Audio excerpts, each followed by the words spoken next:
امام بہقی نے اس حدیث کو لکھا ہے کہ حضرت رکانہ جو بھی مسلمان نہیں ہوئے تھے، آپ خود روایت کرتے ہیں، آپ فرماتے ہیں میں حضور نبی کریم صلی اللہ علیہ وسلم کے ساتھ جناب ابو طالب کے ریوڑ میں تھا، تو حضور نبی کریم صلی اللہ علیہ وسلم نے مجھ سے فرمایا رکانہ مجھ سے کشتی کرو گے، حالانکہ اس وقت میرے مقابلے میں کوئی بھی نہیں آتا تھا اور جو بھی آتا تھا میں اسے پچھاڑ دیتا تھا۔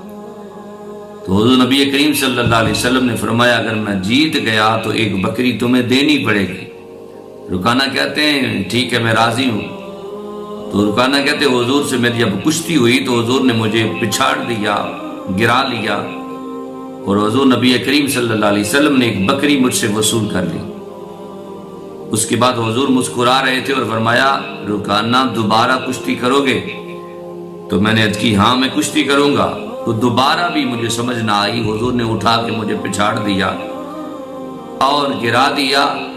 حضور نے دوسری بکری بھی مجھ سے وصول کر لی، اور اس کے بعد میں ادھر ادھر دیکھنے لگ پڑا تو حضور نے مجھ سے پوچھا رکانہ کیا دیکھ رہے ہو ادھر ادھر؟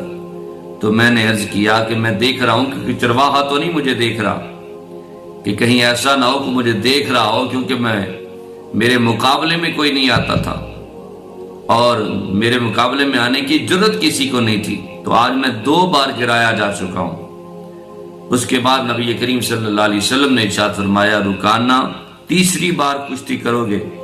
تو میں تیسری بار بھی کشتی کرنے پہ راضی ہو گیا۔ تو حضور نے مجھے پکڑا اور گرا لیا اور تیسری بکری بھی مجھ سے لے لی۔ تو اس کے بعد میرے چہرے پہ پریشانی کا عالم تھا، تو حضور نبی کریم نے فرمایا رکانہ تو بڑے پریشان لگتے ہو، بات کیا ہے؟ تو میں نے عرض کیا کہ میں ابا جان کو جواب کیا دوں گا، ایک تو 3 بکریوں سے ہاتھ دھو بیٹھا ہوں اور 3 بار شکست بھی کھا چکا ہوں، تو والد کو جواب کیا دوں گا؟ تو نبی کریم صلی اللہ علیہ وآلہ وسلم نے وہ 3 بکریاں واپس کر دیں۔